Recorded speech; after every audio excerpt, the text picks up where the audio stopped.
Chosen one, why did you stop scrolling? Why, out of 10,000 videos fighting for your attention, did your finger freeze on this one? Why does your chest feel heavy right now, like something ancient just recognized you? I'll tell you why. Because 3 hours ago, heaven paused your timeline. Listen to me carefully, beloved. You didn't click this message, you were summoned to it. There's a difference between stumbling onto content and being intercepted by the Almighty Himself. Right now, this very second, the scroll with your name written on it is open before the throne of God. And what I'm about to tell you isn't coming from me. I'm just the messenger. The voice you're really hearing, it's been whispering your name since 3 a.m. this morning. You've been carrying weight without a witness, haven't you? Pain without a partner, tears that no one's counted, prayers that felt like they bounced off your bedroom ceiling. You've been fighting battles in silence, surviving storms alone, wondering if anyone sees the war you've been waging just to make it through another day. But here's what breaks my heart and should shatter yours. While you've been thinking God forgot your address, He's been preparing this exact moment. This divine collision between your desperation and His declaration. Before this message ends, before you take your next breath, before this moment slips into memory, something is about to shift in the invisible realm over your life. If your heart is already stirring right now, if something deep in your spirit just whispered, "This is for me," don't ignore it. Type "I'm listening" in the comments below. Not for me, for heaven. Let the angels record your yes. Let your obedience become your activation. Before we go deeper, I need to pause and thank every single one of you who has supported this message through super thanks. Your generosity means more than you know. You're not just giving, you're sowing seeds into a harvest that will feed hungry souls across this nation. Whether you give or not, I'm deeply grateful for your presence here. Your time, your attention, your open heart, it all matters. And if this message is already resonating with your soul, go ahead and let the Holy Spirit lead. But hear me clearly, chosen one. This is not content you consume and forget by dinner. This is not another feel-good sermon to numb your pain for an hour. This is a divine interruption. God Himself just crashed into your ordinary Tuesday and declared, "Enough. It's time to tell them everything." The question is, are you ready to hear what heaven has been holding back until this exact moment? How many nights have you lain awake at 3 a.m., staring at the ceiling, your body aching in places medicine can't reach? How many times have you sat alone at your kitchen table, coffee going cold, wondering if anyone would even notice if you just disappeared? How many mornings have you opened your eyes and felt the crushing weight of another day you're not sure you have the strength to face? Chosen one, I need you to stop right here and listen to something that's going to shatter everything you thought you knew about your suffering. You see, there's a lie that's been whispered into the ears of every senior citizen in this nation, a demonic deception that's convinced you that your golden years should be golden, that retirement means rest, that by now, by 70, by 80, by 90 years old, you should finally be at peace. But instead, you're carrying more weight than you ever carried in your youth. The doctor bills stacking up on your counter, the prescription bottles lining your bathroom shelf like soldiers you never wanted to command, the phone that doesn't ring anymore because your friends have either moved away or moved on to glory, the children who are too busy building their own lives to remember the one who gave them life, the spouse's side of the bed that's been cold for 3 years, 5 years, 10 years, and still every morning you wake up reaching for someone who isn't there. You've been strong for everyone your whole life. You raised those babies when money was tight and hope was thinner. You worked those double shifts when your body begged for rest. You smiled through grief that would have shattered weaker souls. You held families together with prayers and faith when everything around you was falling apart. But here's the question nobody dares to ask you. Who has been strong for you? Who held you when you buried your dreams along with your loved ones? Who carried you when your knees gave out from decades of kneeling in prayer? Who wiped your tears when you cried in the shower so no one would hear? Let me tell you something about David that your Sunday school teacher never emphasized. Before David stood before Goliath with a sling and 5 smooth stones, he spent years in fields nobody visited, watching sheep nobody cared about, singing songs nobody heard. Psalm 23 wasn't written in a palace, it was written in a valley. Yea, though I walk through the valley of the shadow of death, I will fear no evil. David knew something about valleys that victory could never teach him. He knew what it felt like to be forgotten, to be overlooked, to be the youngest, the smallest, the one his own father didn't even bother to call when the prophet came looking for the next king. But here's what David discovered in that valley that I need you to understand right now. The valley wasn't punishment. The valley was preparation. The isolation wasn't rejection. It was selection. The weight wasn't meant to crush him. It was meant to strengthen him for a crown his shoulders weren't yet ready to carry.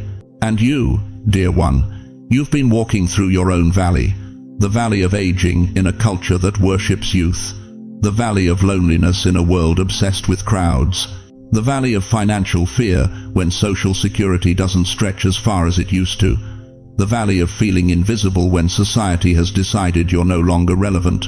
But what if I told you something that's going to rewire everything you thought about your suffering?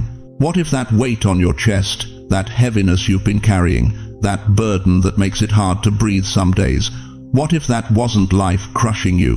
What if that was heaven leaning in closer? You felt that, didn't you? Something just shifted in your spirit, because deep down, in that sacred chamber of your heart, where only truth can echo, you've always known your suffering had a purpose. You just couldn't name it. You couldn't see it. You couldn't understand why a good God would allow a faithful servant to walk through such relentless pain. But here's what the enemy doesn't want you to discover. Every ounce of weight you've carried was actually a divine summons. God wasn't putting pressure on you to break you. He was putting pressure on you to wake you, to activate something inside you that comfort could never touch, to forge something in your character that ease would never create. Think about diamonds, beloved. You know how they're formed? Not in sunny meadows or peaceful gardens. Diamonds are created under intense pressure, buried deep in darkness, crushed by forces that would destroy ordinary stones. But diamonds aren't ordinary stones. They're carbon transformed by pressure into something so valuable, so precious, that kings fight wars to possess them. You are that diamond. Every year of struggle was pressure. Every season of loneliness was darkness. Every moment you thought you couldn't take one more step, that was the exact moment. Heaven was transforming ordinary into extraordinary. The weight you've been carrying wasn't random. The battles you've been fighting weren't accidents. Every single moment of your suffering has been a divine summons, calling you into something so magnificent that if God had told you about it when you were younger, your mind would have rejected it as impossible. But now, right now, after decades of refinement, after years of testing, after seasons of feeling forgotten, you're finally ready to hear what God has been trying to tell you all along. Because what I'm about to reveal next will explain why every closed door was actually divine protection, why every unanswered prayer was heaven saying, I have something better, and why your greatest pain is about to become your most powerful purpose. But the question burning in the invisible realm right now is this. Are you ready to stop seeing your struggles as punishment and start recognizing them as preparation for what's coming next? You want to know why the last 5 years felt like hell? Why every morning you woke up wondering if God had switched off the lights and walked away? Why your prayers seem to echo in an empty room, while everyone else's seem to get answered by Thursday? Let me tell you something that's going to crack open everything you thought you understood about your suffering. That silence wasn't abandonment, beloved. It was examination. You weren't being ignored. You were being tested at a level most believers will never experience in their entire lives. Listen to me carefully. God doesn't test everyone the same way. He doesn't give pop quizzes to people. He's preparing for participation trophies. No. The hardest tests, the ones that strip you down to nothing, the ones that leave you gasping for air at 3 a.m., wondering if you'll survive another day, those are reserved for the chosen ones. He's preparing for crowns. You've been in the wilderness for years now, haven't you? Maybe decades. While others were celebrating breakthroughs, you were battling breakdowns.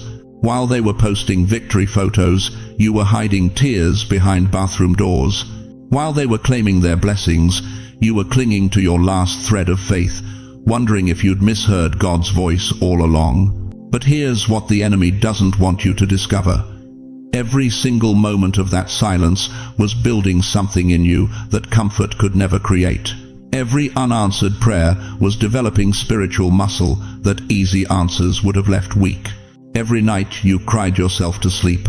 Every morning you forced yourself to keep believing when belief hurt. That wasn't punishment. Chosen one, that was preparation. James 1-3 tells us plainly, "The testing of your faith produces perseverance." But do you know what that word testing means in the original Greek? It's dokimion, the same word used for refining precious metals, not testing to see if you have faith. Testing to prove how pure your faith already is.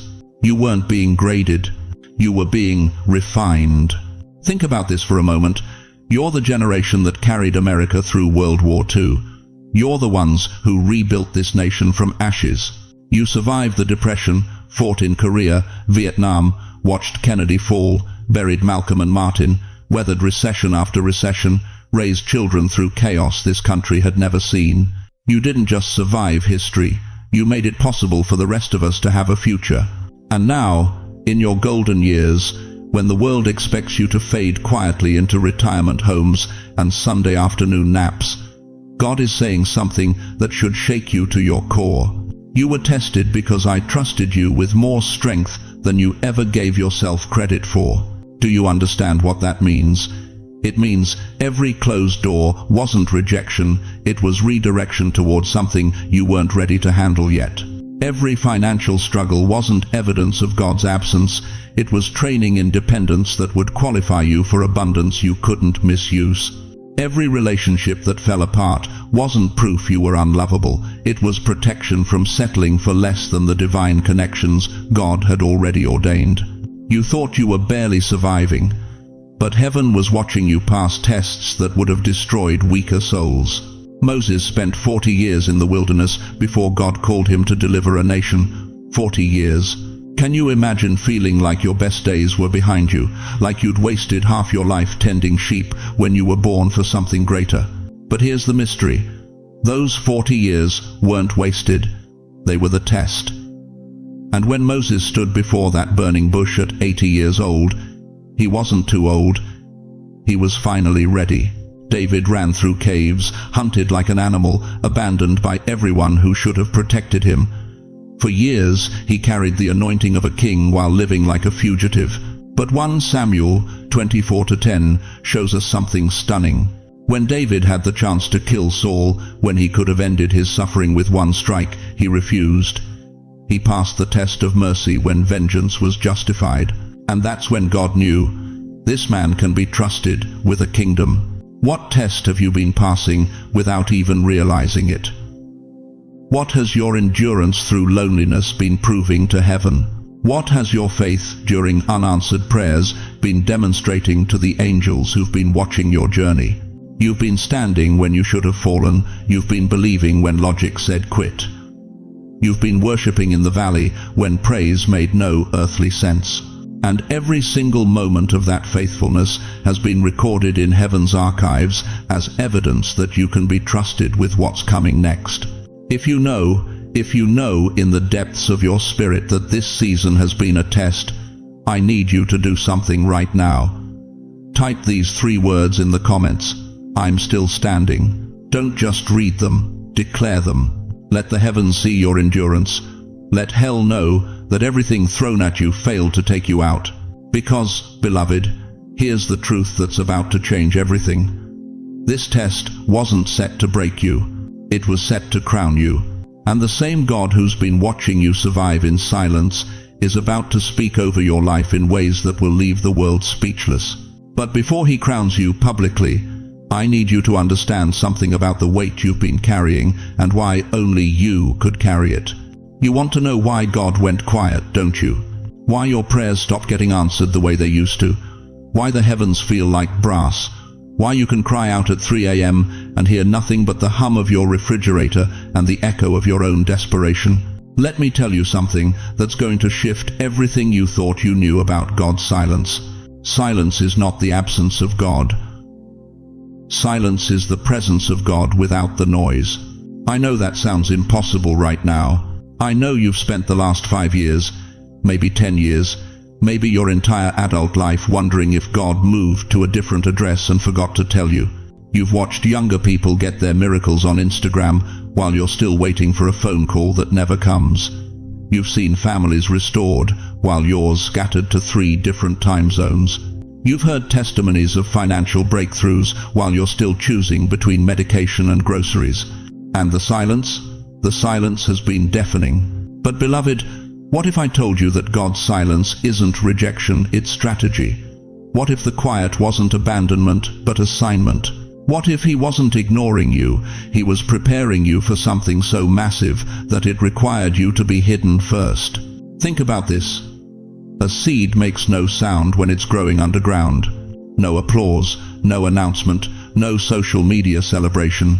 Just darkness, pressure, and what looks like death from the outside.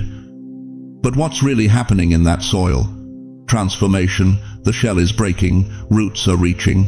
Life is preparing to explode upward with a force that will shock everyone who wrote that seed off as dead. That's you, chosen one. That's been you for longer than you want to admit. Every prayer you whispered that seemed to dissolve into nothing, God was planting it. Every tear that fell in secret, he was watering something. Every night you went to bed feeling forgotten, he was growing something in you that only darkness could produce. Psalm 139:12 says, "Even the darkness will not be dark to you. The night will shine like the day, for darkness is as light to you." God sees in the dark what you can't see in the light. He's been working in the blackness of your confusion, in the soil of your suffering, in the underground of your unanswered questions. But here's what breaks my heart about this season you've been in. You thought God forgot your name. You thought he moved on to more important people, younger people, people who had their lives together. You thought maybe you prayed wrong, believed wrong, lived wrong. No, dear one. He wasn't forgetting your name. He was engraving it deeper. Isaiah 49:16 declares, "See, I have engraved you on the palms of my hands." Not written, not typed, engraved. You know what engraving requires? Pressure, repetition, deep cutting into the surface until the name is permanent, unshakable, impossible to erase. That financial pressure that won't let up, that's the engraving tool. That loneliness that sits in your chest like a stone, that's God cutting your name deeper into his palm. That diagnosis, that betrayal, that door that slammed shut when you needed it to open, all of it has been the divine chisel carving your identity into eternal rock. You've been in the silence because surface-level faith couldn't handle what God's about to trust you with. You've been hidden because premature exposure would have destroyed the very thing he's been building. You've been waiting because instant gratification produces shallow roots, but patient endurance produces trees that can't be shaken. And what grows in silence is about to break the soil. Can you feel it? That stirring in your spirit that wakes you up before dawn? That restlessness that makes you feel like you're standing on the edge of something you can't name? That's not anxiety, beloved. That's anticipation. That's the sound of something underground getting ready to emerge. You know why the enemy has attacked you so viciously during this silent season? Because he can hear what you can't hear yet. He can see what's growing beneath the surface. He knows that when you finally break through that soil, when you finally emerge from this season of hiddenness, you're going to be carrying authority that only comes from people who've learned to worship in the dark. Job understood this mystery. He lost everything: wealth, children, health, respect, and sat in ashes, scraping his sores with broken pottery. His wife told him to curse God and die. His friends told him he must have sinned. But Job sat in the silence and declared in Job 13:15, "Though he slay me, yet will I trust in him." That wasn't desperation. That was the sound of a man who discovered that God's presence is more real in the silence than his voice ever was in the noise. And at the end of Job's story, Job 42:10 says, "The Lord restored his fortunes and gave him twice as much as he had before." Twice as much. Not the same, not a little more, twice. Because the silence didn't subtract from his destiny, it multiplied it. Here's what I need you to understand with every fiber of your being. The silence you've been sitting in isn't your ending. It's your incubation. And incubation always comes before manifestation. But the question that will determine whether you receive what God's been growing in the dark is this: will you keep trusting him in the silence, or will you let the noise of doubt drown out the work he's been doing underground? You want to know why your life has been harder than everyone else's? Why you've walked through valleys so dark you couldn't see your own hands in front of your face? Why you've endured losses that should have destroyed you, betrayals that should have broken you, and pain that should have buried you 6 feet under? I'm going to tell you something right now that's going to shake everything you thought you knew about your suffering. That fire you walked through, it wasn't random, it wasn't punishment, it wasn't God turning his back on you while you screamed his name into the darkness. That fire was a refining room, and you were never alone in it. Listen to me carefully, beloved. Malachi 3:3 says, "He will sit as a refiner and purifier of silver. He will purify the Levites and refine them like gold and silver." Did you catch that word? Sit. The refiner doesn't walk away. He doesn't check his watch and come back later. He sits, he watches, he adjusts the temperature, he protects what's precious. Every single moment you thought you were burning alive, God was sitting right there, his eyes never leaving you, his hand controlling the heat, his heart breaking with yours, but knowing that what he was building in you required that exact temperature, that exact pressure, that exact pain. You think he abandoned you in that hospital room when the diagnosis came? No. He was refining your faith from wishful thinking into unshakable trust. You think he forgot about you when your spouse walked out after 43 years? No. He was burning away your dependence on human love so you could finally taste divine love. You think he ignored you when your children stopped calling, when your savings disappeared, when your body started failing you piece by piece? No, chosen one. He was refining you into pure gold. But here's what breaks my heart. Here's what I need you to understand with every fiber of your being. You lost people. You buried your husband, your wife, your best friend, your sister who knew all your secrets. You lost health. The body that used to dance now struggles to stand. The mind that used to calculate now forgets names. You lost hope. You stopped dreaming because dreaming hurt too much. You stopped planning because plans kept crumbling. You stopped believing because believing felt like setting yourself up for one more disappointment. But listen to what you did not lose. You did not lose him. In every fire, in every valley, in every moment when you wanted to give up and let the darkness swallow you whole, there was a fourth man in the flames with you. Just like Shadrach, Meshach, and Abednego in Daniel 3:25, when the king looked into that furnace heated 7 times hotter than normal, he didn't see 3 men burning. He saw 4. And the fourth one looked like the Son of God. That's been your story, hasn't it? Every time the heat got turned up, every time hell threw everything it had at you, there was someone walking beside you in that fire. You felt him when you shouldn't have had strength but somehow got up anyway. You heard him when you were about to quit, but something whispered one more day. You knew him when everyone else walked away, but you still felt held. The refining process isn't pretty, dear one. It's not peaceful, it's not comfortable. When silver is being purified, it has to be heated to 1,763 degrees Fahrenheit. At that temperature, every impurity rises to the surface. Every contamination becomes visible. Every weakness gets exposed. And the refiner skims it away, over and over, until when he looks into that molten silver, he can see his own reflection perfectly. That's what God has been doing with you. Every betrayal that rose to the surface, he skimmed away your ability to trust in human promises and replaced it with faith in his word.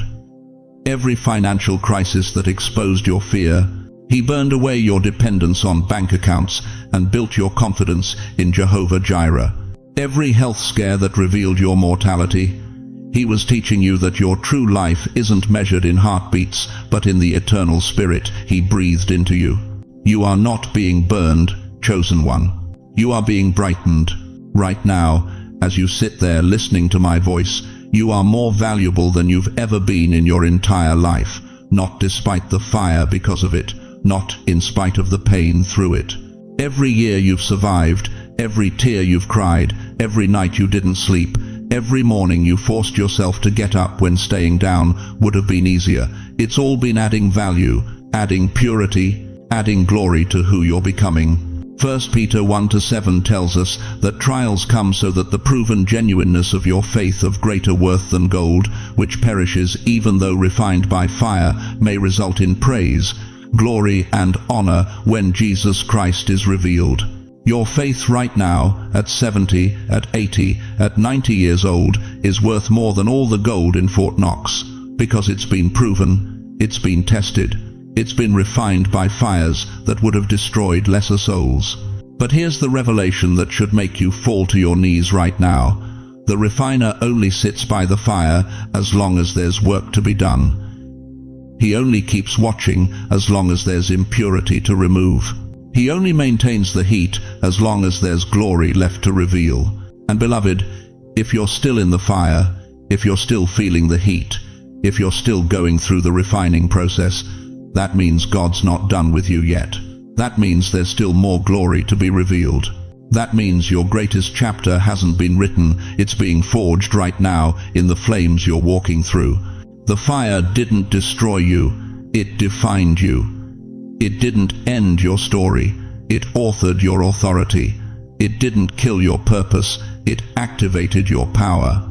If the fire has shaped you into something stronger than you were before, if you've been refined but you're still standing, if you've walked through hell and came out holding God's hand, type it right now. Refined but not broken. Because what's coming next requires someone who's been through the fire and learned to trust the refiner's hands. You know what terrifies you more than anything else right now? It's not death. You've made peace with that.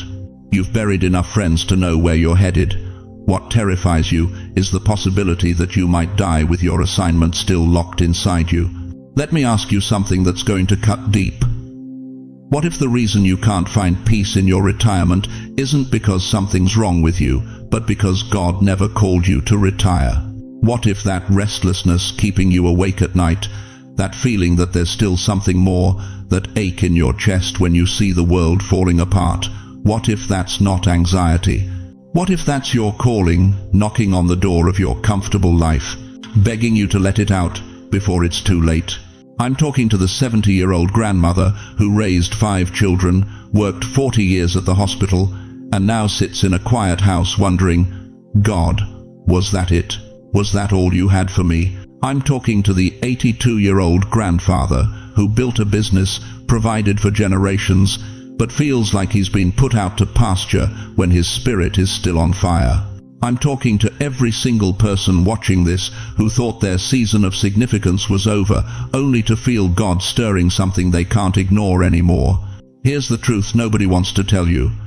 You're standing at a crossroads right now. On one side is comfort, keep doing what you're doing, fade quietly into the background, let the world convince you that your time has passed. On the other side is calling, messy, uncomfortable, requiring everything you've got left, but alive with purpose that will make these final chapters the most meaningful of your entire life. And beloved, you cannot have both. Listen to what Abraham faced. Genesis chapter 12 verse 4. So Abram departed as the Lord had spoken to him, and Lot went with him. And Abram was 75 years old when he departed from Haran. 75. God didn't call him at 25 when he had energy and time. He called him at 75 when every logical person would say, "Abraham, you've done enough. Settle down. Enjoy your remaining years." But God said, "Leave everything you know. Go to a land I'll show you. I'm going to make you the father of nations." And Abraham had a choice: stay comfortable in Haran, or step into the impossible at an age when most men are planning their funerals, not their futures. Or consider Moses. 40 years as a prince in Egypt, thought he'd change the world, failed. 40 years in the wilderness tending sheep, thought his life was over. Then Exodus chapter 7 verse 7 tells us, Moses was 80 years old and Aaron 83 years old when they spoke to Pharaoh. 80 years old when God said, "Now you're ready. Now I'm sending you to deliver an entire nation from bondage." The world said Moses was finished. God said Moses was finally prepared. But here's what breaks my heart, and I need you to feel the weight of this. How many Abrahams never left Haran? How many Moseses died in the desert, never answering the call because they believed the lie that their age disqualified them? How many chosen ones are sitting in recliners right now, watching their lives tick away, when God is standing at the door saying, "I still have work for you. I still have assignments with your name on them. I still have people who need exactly what I've spent 70, 80, 90 years building inside you." This is not about what you can do. This is about what God can do through someone who's finally desperate enough, broken enough, surrendered enough to say, "Use me. Whatever time I have left, it's yours." You think you're too old? Moses led Israel for 40 years, starting at age 80. You think your body's too weak?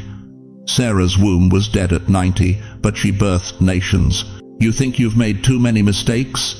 David was an adulterer and a murderer, yet God called him a man after his own heart. God doesn't need your perfection, he needs your yes. But that yes requires something from you that comfort can never demand. It requires you to believe that the God who kept you alive through everything that should have killed you, the heart attacks, the strokes, the cancer, the grief that should have buried you, that God kept you here for a reason.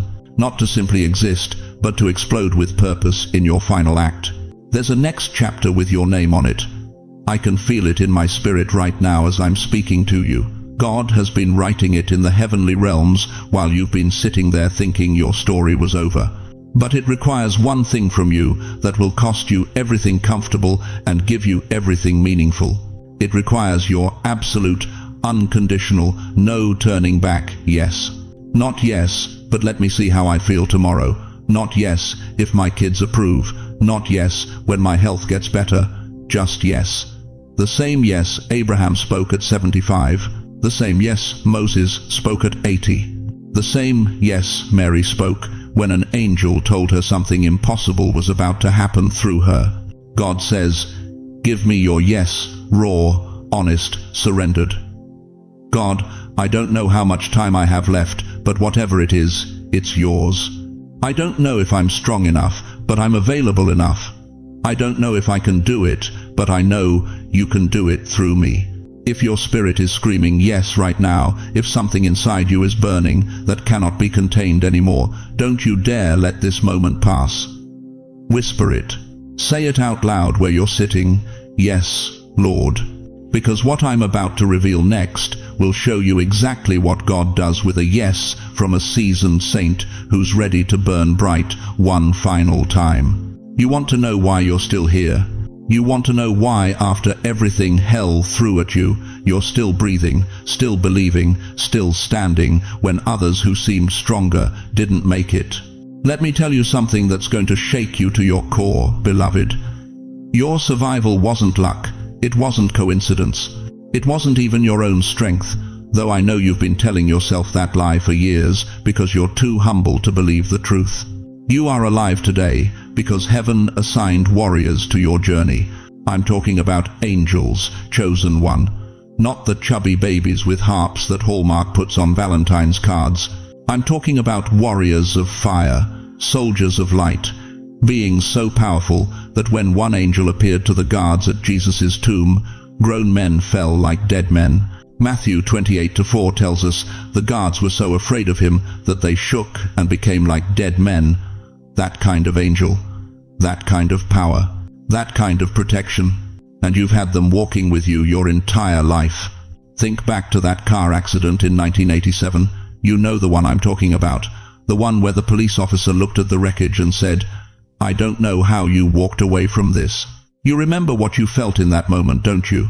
That strange peace, that unexplainable calm, that wasn't shock, beloved.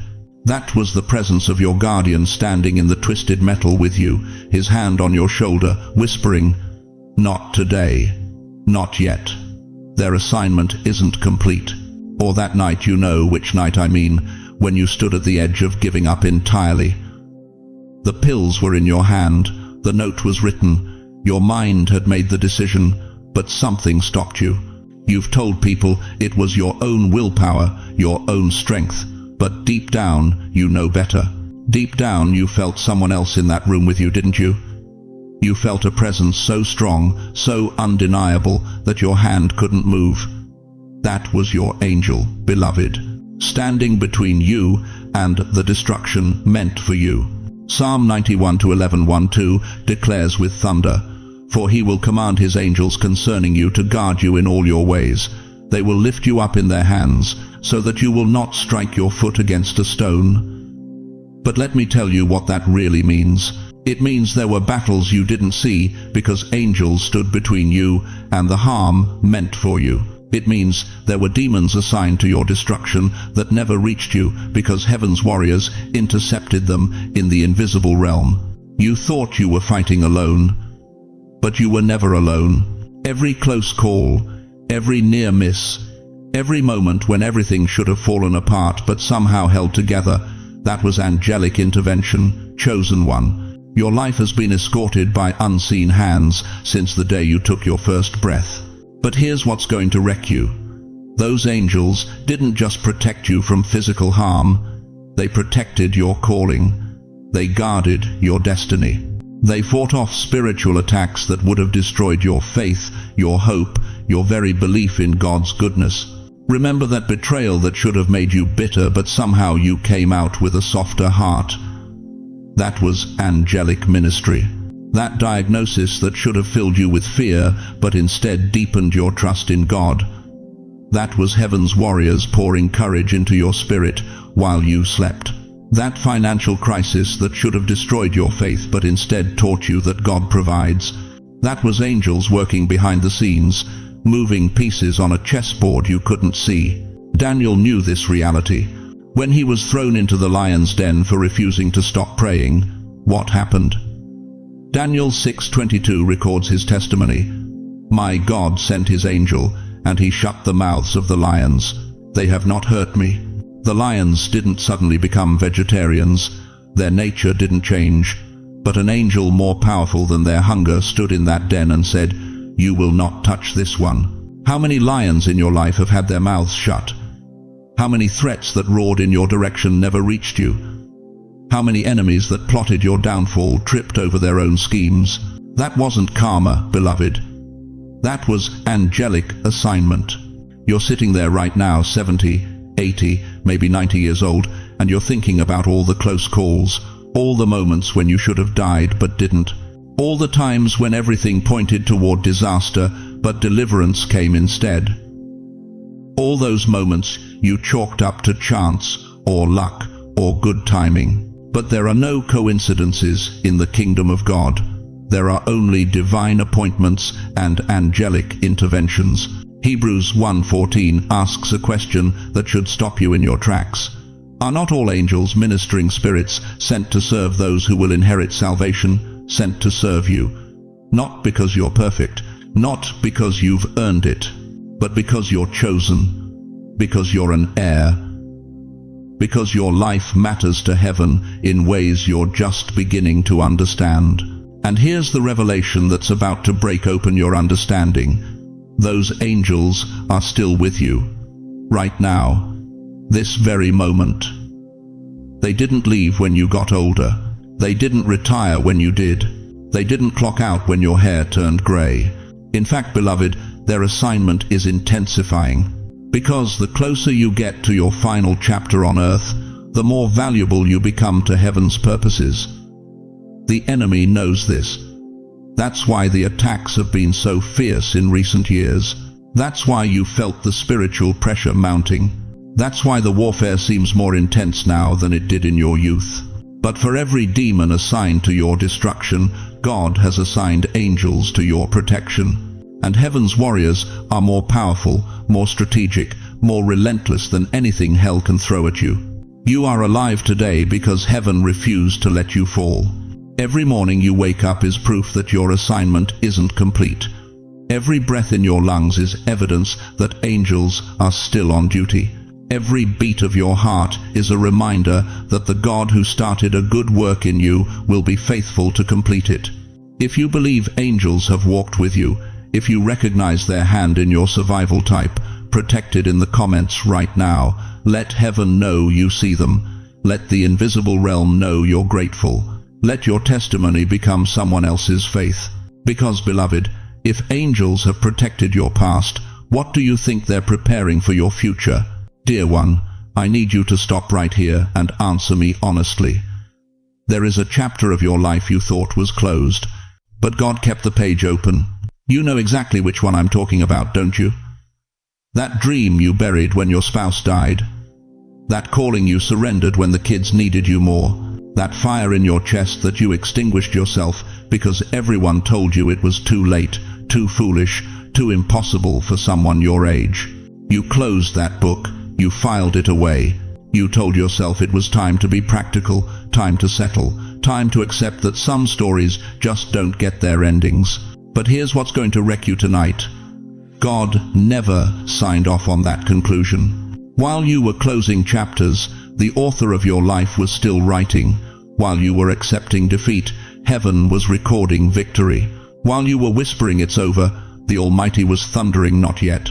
Listen to what Philippians 1-6 declares with absolute authority. He who began a good work in you will carry it on to completion until the day of Christ Jesus. Did you catch that? Will carry it on. Not might, not maybe, if you're good enough. Will. Present tense, active, unstoppable. That chapter you thought died, it's been on life support in the throne room of heaven.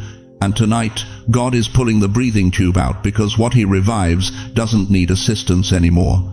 It breathes on its own, it runs on its own, it conquers on its own. But I need you to understand something that's going to shake every excuse you've built like a house of cards. Every delay you've experienced, every door that slammed in your face, every opportunity that slipped through your fingers wasn't God saying no. It was God saying not yet. You think He was withholding from you? No, beloved. He was preparing you.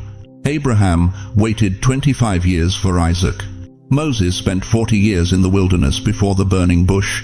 Joseph rotted in prison for 13 years before he ruled Egypt. And during every single year of waiting, they thought the dream had died. They thought God had moved on. They thought their moment had passed. But God wasn't late. God was right on time, because the blessing they received at the appointed hour required the character they could only develop in the waiting room. You want to know why you're 73 and still carrying that restlessness? Why you're 81 and still dreaming dreams that make your grandchildren think you've lost your mind? Why you're 67 and feeling more alive with possibility now than you did at 27? Because the author isn't done writing your story. Think about it this way. Your life is like a symphony, and God is the conductor. For years, maybe decades, you've been sitting in silence wondering why the music stopped, why the instruments went quiet, why the melody you were born to play got interrupted by static and struggle. But what you thought was silence was actually a rest in the musical score. And any musician will tell you that the rest isn't the absence of music, it's the preparation for the most powerful movement. God paused the orchestra so the finale could thunder. Every violin that went quiet was being retuned. Every trumpet that stopped blaring was catching its breath for the crescendo. Every drum that ceased beating was storing energy for the climax that will shake the rafters of heaven itself. And you, dear chosen one, you are that finale. The world sees your age and hears an ending, but heaven hears an overture. Society sees your wrinkles and counts down, but the Almighty sees your wisdom and counts up. Your children see retirement. Your God sees reactivation. Psalm 92:14 promises something that should ignite hope in every cell of your aging body. They will still bear fruit in old age. They will stay fresh and green. Fresh, green, not withered, not fading, not done. The Hebrew word there is deshenim. It means fat, rich, flourishing, dripping with abundance. That doesn't sound like someone whose story is over, does it? Here's what I need you to grasp before we go any deeper. The next movement of your life symphony is about to begin. The chapter you thought was closed is about to reopen with plot twists you never saw coming. The dream you buried is about to resurrect with power that will leave your family speechless. But you must hear this before it happens. You must understand why God refused to let that chapter die. Because what He's been protecting in secret, He's about to promote in public. What He's been refining in the furnace, He's about to reveal in the spotlight. The delay wasn't denial. The waiting wasn't wasted. The silence wasn't abandonment. It was strategy. If you believe, if something in your spirit is confirming right now that your story is not done, that the best chapters are still unwritten, that God is about to do something so magnificent, it will make the first 70 years look like the prologue, then type, "It's not over" in the comments right now. Because, beloved, what I'm about to reveal next will show you exactly what God has been writing while you thought the pen had run dry. Let me tell you something. Heaven just showed me at 4:47 this morning. You're still here. After everything hell threw at you, after every weapon formed against you, after every storm that tried to drown you, you're still breathing.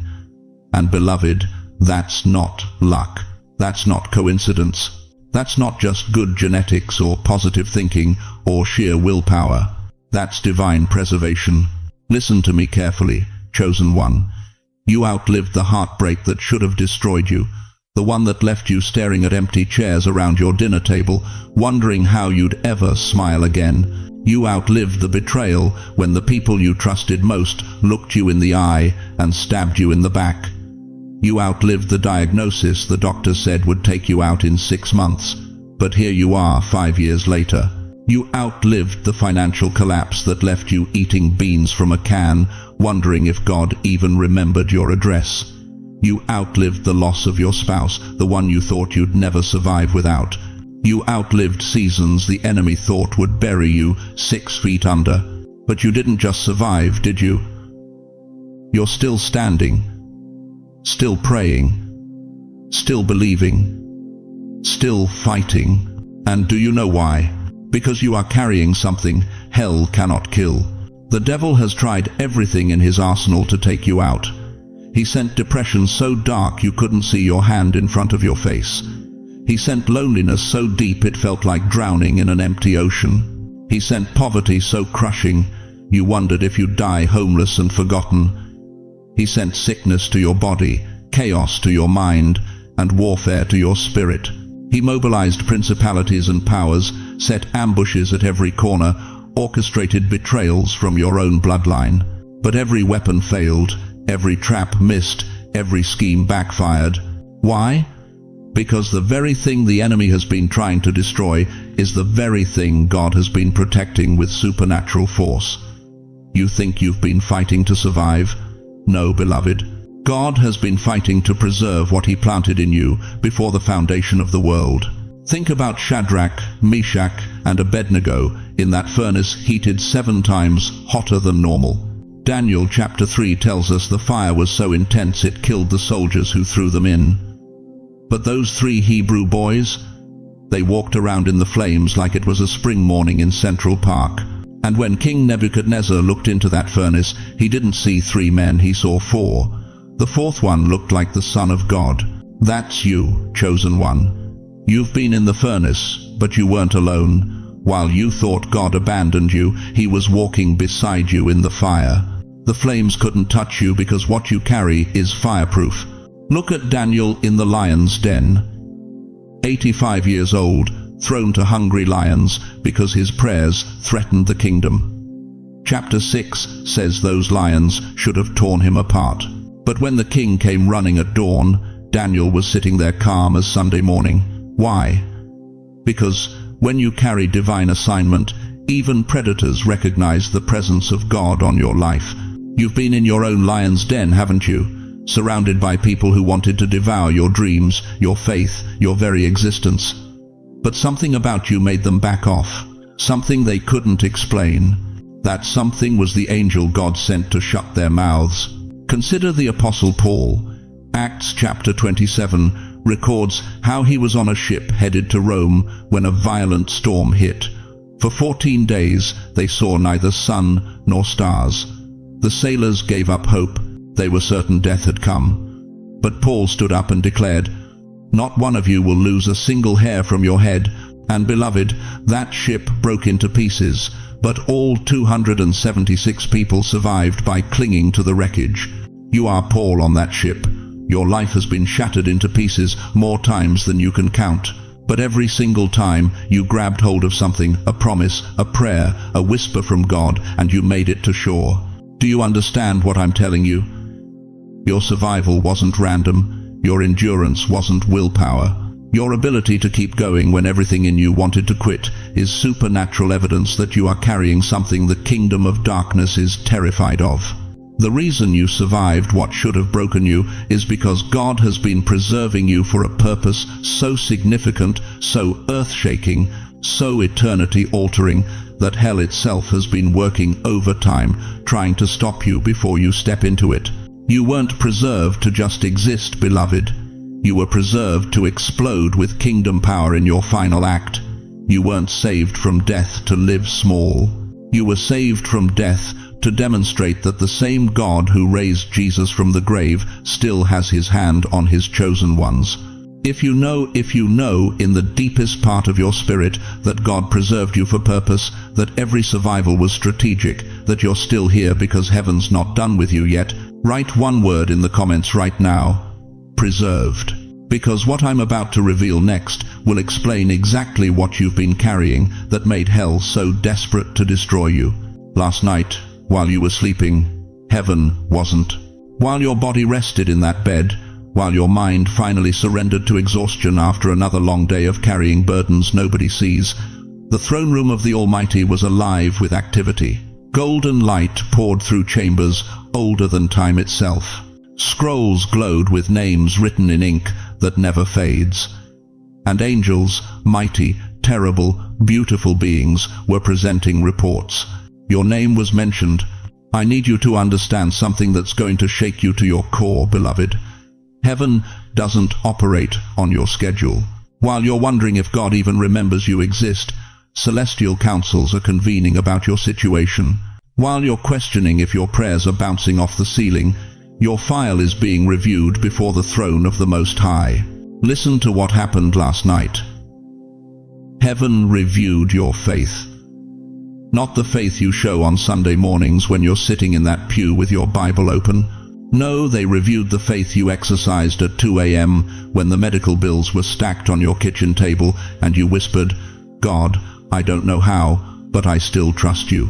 They reviewed the faith that kept you praying for that prodigal child for 17 years when everyone else said to give up. They reviewed the faith that made you get out of bed this morning, even though depression told you to stay under those covers forever. Heaven reviewed your tears, every single one. Psalm 56:8 says, "You keep track of all my sorrows. You have collected all my tears in your bottle. You have recorded each one in your book." That tear you cried in the shower last Tuesday so your spouse wouldn't hear you breaking, recorded. That tear that fell when you looked at old photographs and realized how many people you've buried, collected. That tear that dropped onto your worn Bible when you begged God to let you see breakthrough before you die, bottled and sealed with your name on it. Heaven reviewed your endurance. They looked at how many times you wanted to quit but didn't. How many times you should have walked away from your marriage, but you stayed and fought. How many times you should have cursed God for the cancer, the bankruptcy, the betrayal, but instead you lifted your shaking hands and said, Though he slay me, yet will I trust him. And beloved, they came to a decision that affects everything from this day forward. The Father leaned forward on his throne. The Son, who knows what it means to suffer in human flesh, who carried his own cross up Golgotha's hill, stood as your advocate. The Holy Spirit, who has been interceding for you with groanings too deep for words, presented the evidence of your faithfulness. And in that divine courtroom, with all of heaven watching, they ruled. Heaven ruled in your favor. Do you understand what that means?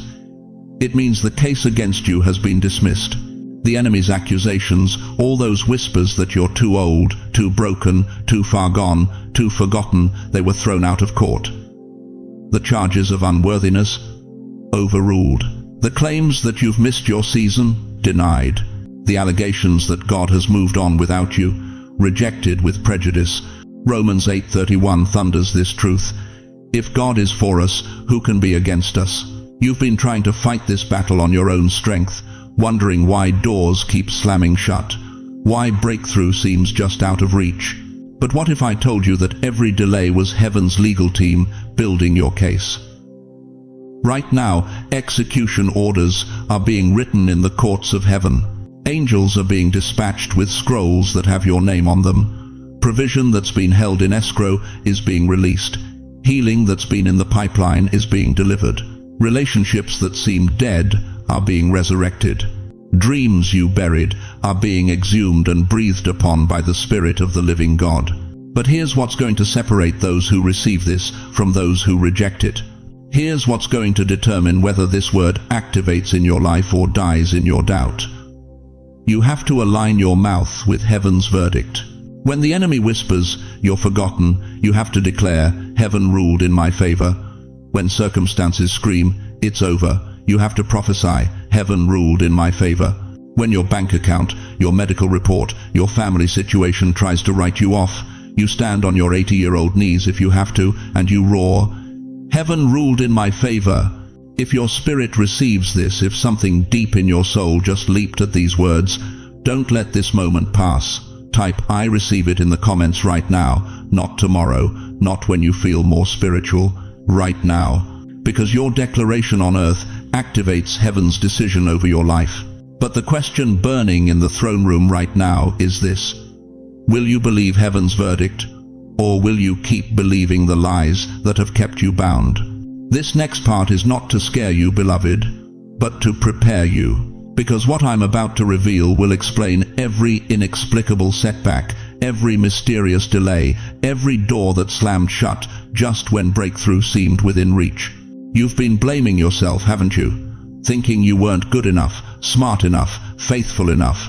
You've been carrying guilt for years, wondering what you did wrong to deserve such a hard life. But what if I told you that your struggle was never about your failure?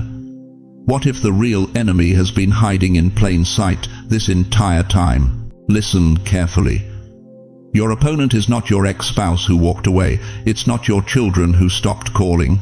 It's not your boss who passed you over for promotion. It's not even your own body that's betraying you with pain and weakness. Your real enemy is a spiritual resistance that grew stronger every time you grew weaker. The Bible calls it clearly in Ephesians 6:12. For we wrestle not against flesh and blood, but against principalities, against powers, against the rulers of the darkness of this world. Did you catch that? Not flesh and blood, not people, not circumstances, principalities, dark powers operating in the invisible realm, orchestrating visible chaos in your life. And here's what breaks my heart: this enemy has been standing behind your seasons like a long shadow. Think about it. That shadow that follows you on a sunny day. You can't grab it. You can't fight it. You can't reason with it. But it's always there, darkening everything the light touches. For decades, this spiritual shadow has been darkening your relationships, your health, your finances, your peace. Every time God opened a door, the shadow slammed it. Every time hope tried to rise in your chest, the shadow suffocated it. Every time you almost made it through, the shadow tripped you at the finish line. You thought it was bad luck. You thought it was your fault. You thought God was punishing you. But beloved, it was warfare. Targeted, strategic, relentless warfare designed to keep you defeated, discouraged, and desperate. Why you? Why has this shadow been so persistent in your life? Because the enemy saw what God planted in you before you were born. He saw your destiny. He saw your calling. He saw the generations that would be saved because of your obedience. And he's been trying to kill you before you ever woke up to who you really are. Job understood this.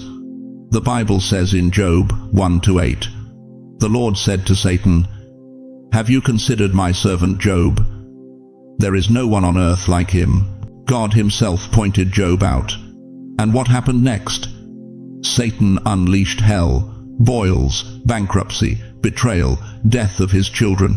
Not because Job did something wrong, but because Job was carrying something right. That's you, chosen one. The intensity of your attack is proof of the value of your assignment. But I need you to hear this next part with every fiber of your being, because it's about to change everything. That shadow that's been stalking you for 70, 80, 90 years. Its time is up. 3 days ago, heaven held an emergency council over your life. Angels were dispatched, assignments were given, and God himself declared, "The shadow ends now." Do you feel that shift? That's not your imagination. That's the atmosphere changing around you right now. While you've been sitting there listening to this message, spiritual reinforcements have been positioning themselves around your life. The same God who sent an angel to shut the mouths of lions for Daniel just assigned warriors to break the shadow off your bloodline. But here's what most people don't understand about deliverance. It requires your participation. God won't force the shadow to leave if you keep agreeing with it. He won't break what you keep protecting. He won't deliver you from something you haven't decided to be free from. Isaiah 54-17 promises, "No weapon formed against you shall prosper." But notice it doesn't say, "No weapon will be formed." It says it won't prosper. The shadow is still there, beloved, but it no longer has power over you. The attacks are still coming, but they can't penetrate the covering God just placed over your life. Right now, you're standing at a threshold. On one side is the rest of your life lived under that shadow, defeated, discouraged, wondering why nothing ever works out. On the other side is the life God promised you before time began, victorious, purposeful, walking in authority that makes hell tremble.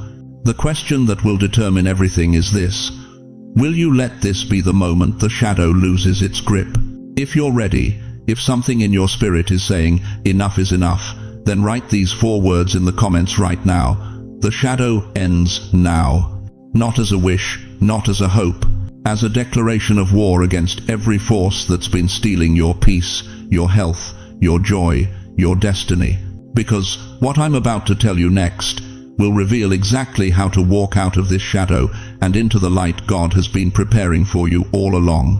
You know what nobody tells you about miracles? They don't always arrive with trumpets and thunder. Sometimes they come in the hush of dawn, when the world is still asleep and your porch light is the only witness to heaven's delivery. Right now, this very moment, there's something approaching your front door. Not the mailman with another stack of bills, not another prescription you can't afford, not another reminder of what you've lost.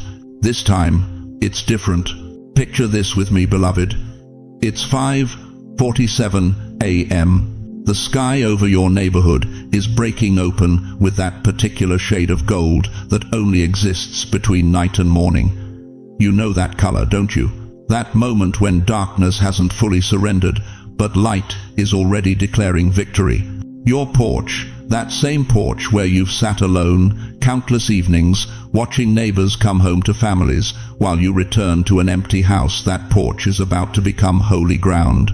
Because there are footsteps approaching. Not human footsteps, angel footsteps. The kind that make no sound on wooden steps, but cause every demon assigned to your address to flee in terror. You've opened your door to sorrow so many times, haven't you? You've welcomed grief like an old friend. You've let disappointment walk right into your living room and sit on your couch. You've served dinner to loneliness, given your best chair to depression, made space for anxiety in your bed at 3 a.m. But this time, listen to me carefully, this time joy is the one knocking, not the shallow happiness that fades when circumstances change. I'm talking about the joy that defied logic when Hannah finally held Samuel after years of barrenness. The joy that made Elizabeth's baby leap in her womb when Mary walked through her door. The joy that caused shepherds to abandon their sheep in the middle of the night because angels told them something impossible had become possible. That kind of joy. And it's standing at your door right now. There is something coming to your doorstep that will answer questions you've carried for 40, 50, 60 years. Questions you stopped asking out loud because people looked at you like you were crazy. Questions like, God, did you really see me? Did my prayers actually matter? Was my faithfulness in secret actually recorded somewhere? Or did I waste the best years of my life believing in promises that were never meant for me? The Bible says in Revelation 3:20, Behold, I stand at the door and knock. If any man hear my voice and open the door, I will come into him and will sup with him and he with me. But here's what most preachers won't tell you about that verse. Jesus isn't just standing there waiting. He's standing there with something in his hands. What's he carrying? What's he holding? What did he bring to your door that he didn't bring to everyone else's? He's holding the miracle that has your name engraved on it. The one that was custom designed for your specific pain. The one that hell tried to intercept but couldn't because heaven marked it. Special delivery, do not return. Think about Peter in that prison cell, Acts 12. He's chained between two soldiers, sentenced to death, waiting for morning to come so Herod can make a spectacle of his execution. His friends are praying, but even they don't really believe anything will change. It's too late. It's too impossible. It's too... And then an angel walks right through locked doors. Chains fall off without keys. Prison gates open by themselves. Peter walks out into the night, thinking he's dreaming, only to realize he's awake and free and standing in front of Mary's house where his friends are still praying for a miracle they don't actually expect. He knocks on the door. And here's the part that will break your heart. They don't believe it's him. Acts 12:15 says they told the servant girl, "You're out of your mind." The very miracle they'd been praying for was knocking, and they called it crazy. Don't be like them, chosen one. Don't be so accustomed to sorrow that you mistake joy for delusion. Don't be so familiar with closed doors that you refuse to believe one might actually open. You've been praying for breakthrough, haven't you? You've been asking God to show up, to prove he still remembers you, to demonstrate that your latter years can be greater than your former years. You've been whispering, Lord, let me see something before I die. Let me know my life mattered. Let me experience one undeniable miracle so I can leave this earth knowing you were real and I wasn't crazy for believing. He heard you, and he's answering right now at your door. But here's the urgency you need to understand. Miracles have appointment times. They don't wait forever. When Jesus passed through Jericho, blind Bartimaeus had one shot, one moment, one opportunity to cry out before the crowd moved on, and the moment was gone. Mark 10:47 says, When he heard that it was Jesus of Nazareth, he began to cry out, Not tomorrow, not next week, right then. This is your right then. This is your moment when heaven and earth collide at your specific address with your specific answer. If you're ready, if something in your spirit is trembling with recognition right now, type, "My door is open" in the comments below. Not as a formula, as a declaration, as your yes to what God is already releasing. Because what's standing at your door isn't just going to change your circumstances. It's going to validate every tear you cried in secret, every prayer you whispered in the dark, every moment you chose to believe when doubt was screaming louder. But the question heaven is asking right now is this: will you open the door, or will you let the miracle knock until it moves on to someone who's ready to receive it? Beloved, I need you to lean in close right now, because before midnight strikes tonight, God needs you to understand something so serious, so urgent, that heaven itself has been holding its breath, waiting for this moment. You are entering a season where what you speak will shape what you see. Let that sink deep into your bones. The words coming out of your mouth in the next 60 days aren't just noise filling empty rooms. They're not just complaints about your health, worries about your bank account, or fears about your children who don't call anymore. No, chosen one, your words have become seeds. And whatever you've been planting with your tongue is about to grow into your reality. Proverbs 18:21 declares it plainly. Death and life are in the power of the tongue, not might be, not could be, re, present tense, active, right now. But here's what breaks my heart. For 40 years, maybe 50, maybe 60 years, you've been speaking pain. I'm too old. Nobody needs me anymore. My body's breaking down. My best days are behind me. You've been watering seeds of defeat, fertilizing gardens of despair, cultivating crops of limitation. And God has been watching, waiting, grieving. Because while you've been declaring your decline, He's been declaring your destiny. While you've been prophesying your end, He's been preparing your finest hour. While you've been speaking death over your remaining years, heaven has been shouting life. Think about it. When Sarah was 90 years old, what did she speak? She laughed at impossibility. But then something shifted. Genesis 21:6 records her words. God has brought me laughter, and everyone who hears about this will laugh with me. She stopped speaking barrenness and started speaking blessing. And at 90 years old, she held promise in her arms. When Caleb was 85, he didn't say, I'm too tired for mountains. He declared in Joshua 14:12, give me this mountain. He spoke conquest when his body said retirement. He spoke victory when the world saw only an old man. And he took that mountain. Your thoughts have become doors, dear one. Every worry you rehearse opens a door to more worry. Every fear you meditate on invites more fear to your table. Every doubt you entertain becomes a guest that never leaves. But listen carefully. Your faith has become fuel. The same mouth that's been speaking limitation can speak liberation. The same tongue that's been declaring decline can decree divine intervention. The same voice that's been whispering, I can't, can start thundering, God can. Here's what heaven is saying to you right now, and I need you to feel the weight of this. You spent decades speaking pain. Now heaven is giving you permission to speak promise. You have permission to stop agreeing with your diagnosis and start declaring His deliverance. You have permission to stop rehearsing your age and start releasing your authority. You have permission to stop speaking like a victim and start prophesying like the victor you already are in Christ. But this window won't stay open forever. Before midnight tonight, you must make a choice.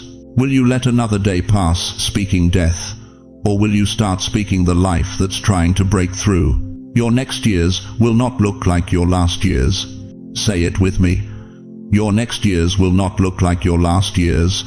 The decades of struggle, loneliness, financial pressure, health battles, that season is closing. But you have to align your mouth with heaven's verdict. If this word is penetrating your spirit right now, if something ancient is awakening in your chest, I need you to do something that seals this covenant. Write 777 inches the comments. Hit that like button. Share this message, not as habit, but as covenant. As your declaration that you're done speaking pain and ready to speak promise. Because what you say before midnight tonight will echo into eternity. Beloved chosen one, as we reach the end of this sacred moment, hold 3 eternal truths close to your heart. First, your words are shaping your future right now. What you speak in the next 60 days will determine what you see in the next 60 months. Second, your age is not your limitation, it's your qualification. Heaven doesn't retire warriors, it refines them. Third, the season you're entering will not look like the season you're leaving. But here's what I need you to know. You are not walking this path alone. The God who breathed stars into existence is working behind the scenes of your life right now. He hasn't forgotten you. He's been preparing something magnificent that required this exact season of waiting. And beyond God's presence, you have this community. Thousands of believers who understand your weight, who've walked similar valleys, who refuse to give up. We see you. We stand with you. We will pray with you. So let me ask you, now that you know your words have power, what will you speak over your remaining years? Pain or promise? Decline or destiny? Join me in prayer. Wherever you are, feel my hand on your shoulder as we stand before heaven's throne. Almighty God, Father of creation, I lift up every soul who stayed through this message. You know their names. You see their struggles. You've counted every tear. Tonight, breathe fresh hope into weary hearts. Give them strength for tomorrow, peace for tonight, and unshakable faith for the journey ahead. Open doors no human can shut. Provide resources they haven't asked for. Send divine appointments, supernatural connections, unexpected breakthroughs. Heal their bodies, restore their relationships, replenish their finances. Let them feel your presence so powerfully that doubt has no place to land. Father, give them courage to speak life, to prophesy promise, to declare victory when circumstances scream defeat. Let their words become weapons that tear down strongholds and build up kingdoms. In Jesus' mighty name, amen. Now, I want to hear from you. Comment below, what are you believing God for? What promise are you speaking tonight? Your testimony might be exactly what someone else needs. Ask questions, share your thoughts. Let this community surround you with prayer. If this message touched your soul, please share it. Someone in your life needs to hear that their words have power, their age is an asset, their story isn't over. Thank you for staying through this entire journey. Your presence matters more than you know. Subscribe to this channel and hit that notification bell. We're building a family of chosen ones who refuse to give up. Until we meet again, speak life, walk in power, and remember, your next years will not look like your last years. God bless you mightily, beloved. Go and prophesy your promise.